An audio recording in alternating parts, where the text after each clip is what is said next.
तुलसीपीठ के उत्तराधिकारी आचार्य रामचंद्र दास हमारे साथ हैं। यहाँ पर एक भव्य अमृत महोत्सव का आयोजन हो रहा है। जगतगुरु रामभद्राचार्य यहाँ पधार रहे हैं।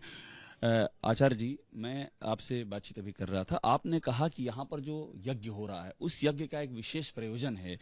पहले वो प्रयोजन स्पष्ट कीजिए, और इस मौके पर जब प्राण प्रतिष्ठा का समय है और आपने ये प्रयोजन रखा है, तो इस प्रयोजन के पीछे क्या सोच है, क्या उद्देश्य है, बना स्थित क्या है? देखिए, हमारे यहाँ समाज में, हमारे परिवार में निरंतर कोई न कोई अनुष्ठान होते रहते हैं। प्रायशः जो यज्ञ होते हैं वो कभी यश के लाभ के लिए, कभी धन के लाभ के लिए, कभी किसी पद प्रतिष्ठा की प्राप्ति के लिए होते हैं। लेकिन आप जानते हैं कि पूज्य गुरुदेव का जो जीवन है वो राष्ट्र और राम जी में कोई भिन्नता नहीं मानते हैं। वो कहते हैं कि यदि मेरे सामने एक तरफ राम जी खड़े हों और एक तरफ भारत माता खड़ी हो, तो मैं सबसे पहले भारत माता को प्रणाम करूंगा और तब मैं राम जी को प्रणाम करूंगा। राम सापेक्ष राष्ट्रवाद को स्वीकारते हैं। वो कहते हैं कि राम जी का ही विराट स्वरूप यह राष्ट्र है और राष्ट्र के ही सूक्ष्म स्वरूप भगवान। राष्ट्र से जुड़ा हुआ कोई मकसद है क्या? ये जो आप बस मैं उसी पर आ रहा हूं कि मां भारती का मस्तक है कश्मीर, और किसी के शरीर की कल्पना हम बिना मस्तक के कर सकते हैं। वो मुकुट है, पीओके जो है मां भारती का मुकुट है। पूज्य गुरुदेव के मन में प्रेरणा आई और उन्होंने यहाँ पर 1008 कुंडीय श्री हनुमान महायज्ञ करने का निर्णय लिया।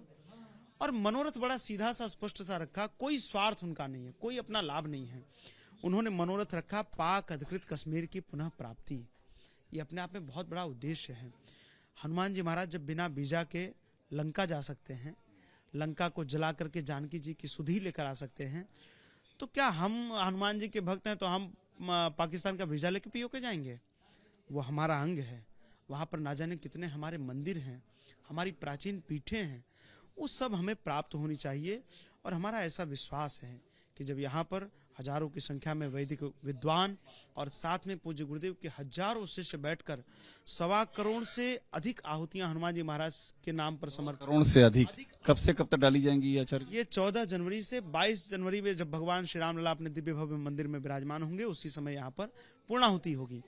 तो हमारा ऐसा विश्वास है कि हनुमान जी की कृपा से सारा कार्य, कवन सो काज कठिन जग माही, जो नहीं होई तात तुम पाही, ऐसा कोई कार्य ही नहीं है जो हनुमान जी महाराज नहीं कर सकते हैं। तो हमारा ऐसा विश्वास है। हम बड़े आस्तिक और आशावादी लोग हैं। कुछ और बताइए। प्रधानमंत्री मोदी भी आए थे कार्यक्रम में जगत गुरु के, मैं तो वहाँ पर था ही, तो प्रधानमंत्री मित्र भी हैं जगत गुरु के। तो ये जो उनकी भावना है कि पीओके की प्राप्ति हो, उनकी बात भी होती रहती, क्या उन्होंने इसको भी सूचित किया है उन्हें? मुझे लगता है कि प्रधानमंत्री जी इतने सक्रिय नेता हैं इस देश के कि वो देश के प्रत्येक विषयों पर अपनी नजर रखते हैं। और पूज्य गुरुदेव निरंतर अपनी कथाओं के माध्यम से, आप सब के माध्यम से, पत्रकार साथियों के माध्यम से निरंतर अपनी बातों को स्पष्टता के साथ देशवासियों के समक्ष रखते हैं। तो मुझे लगता है कि दोनों की मित्रता भी बहुत अच्छी, बॉन्डिंग बहुत अच्छी, जिसको कहते हैं बॉन्डिंग, बहुत अच्छी बॉन्डिंग है। तो मुझे लगता है कि दोनों एक दूसरे की विचारधारा से सहमत रहते हैं। अभी कुछ दिनों पूर्व देश के यशस्वी गृह मंत्री जी का यदि हम संसद का वक्तव्य देखें तो उन्होंने भी स्पष्टता से इस विषय को रखा है। तो मुझे लगता है कि भगवान श्री राम को जो कार्य कराना है उस कार्यों को गुरुदेव के मुखारविंद से बुलवा रहे हैं। लोग कहते थे अयोध्या मसले का कभी समाधान नहीं होगा। इसी अयोध्या में, इसी जगह पर जहां हम बैठे हैं, राम जन्मभूमि के का सबसे अंतिम सार्वजनिक जो आंदोलन हुआ वो इसी धरा पर हुआ।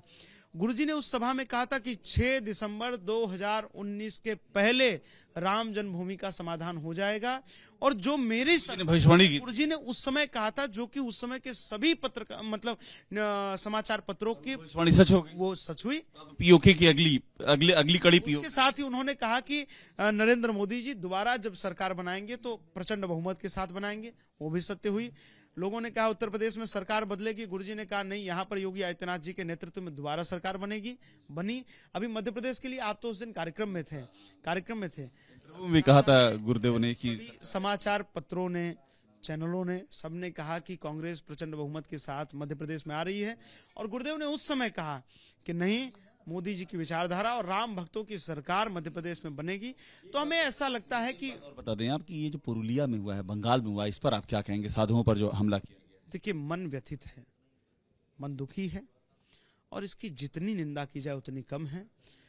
ऐसी एक घटना हुई थी जब विभीषण समझाने गए रावण को कि देखिए, भगवान श्री राम से बैर करने का कोई लाभ नहीं है। रावण तो रावण था, उसको कहाँ ये बातें समझ में आने वाली थी, और रावण ने विभीषण की छाती पर लात मारा। परिणाम ये हुआ कि विभीषण तो लंकाधिपति बन गए, लेकिन रावण सपरिवार समाप्त हो गया। परिणाम आया सामने, साधु अवज्ञा कर फल ऐसा, जरई नगर अनाथ कर जैसा। समाप्त हो जाएगा सब कुछ। क्या परिणाम होगा आप देखिए ना, पालघर में अभी कुछ वर्षों पूर्व घटना हुई। उद्धव ठाकरे जी के नेतृत्व की सरकार थी, जिस प्रकार की उदासीनता उन्होंने बरती, पूरे देश ने उसकी निंदा की, पूरा देश ने उसको बहुत पीड़ा के साथ देखा, और परिणाम सामने आया कि उद्धव जी के नेतृत्व की सरकार समाप्त हुई। उसके साथ ही उनकी अपनी पार्टी शिवसेना, बाला साहब ठाकरे जी की बनाई हुई पार्टी, उस पार्टी से उनको हाथ धोना पड़ा, और आज एकनाथ शिंदे जी उस पार्टी के अध्यक्ष हो गए। अब जिस प्रकार की घटना बंगाल में हुई है, ममता जी की हिंदुओं के प्रति जो घृणा है, वो बार बार हम अनेक घटनाओं में, दंगों के माध्यम से, मंदिरों के माध्यम से हम देख रहे हैं, वो बार बार उजागर। बंगाल में क्या होने जा रहा है आचार्य जी? मुझे लगता है कि अब भगवान न्याय करेंगे, क्योंकि जो अपराध भगत कर करई, राम रोज पावक सो जरई। जो भक्तों का अपराध करता है, भगवान उसे सहन नहीं कर पाते हैं। राम का क्रोध, बिल्कुल क्रोध होगा, और अब ममता जी के अत्याचारों का घड़ा भर चुका है, अब भगवान निर्णय करेंगे कुछ न कुछ। आचार्य रामचंद्र दास हैं, बताते हुए किस तरह से यहाँ तैयारियां चल रही हैं। पीओके की प्राप्ति का एक बहुत बड़ा मकसद यहाँ रखा गया है, जिसकी जानकारी दे रहे हैं, और बंगाल पर भी बहुत ही तीखे शब्दों में वार कर रहे हैं, बंगाल में जो कुछ हुआ है। कैमरामैन रवीश पांडे के साथ अभिषेक उपाध्याय, एबीपी न्यूज, अयोध्या।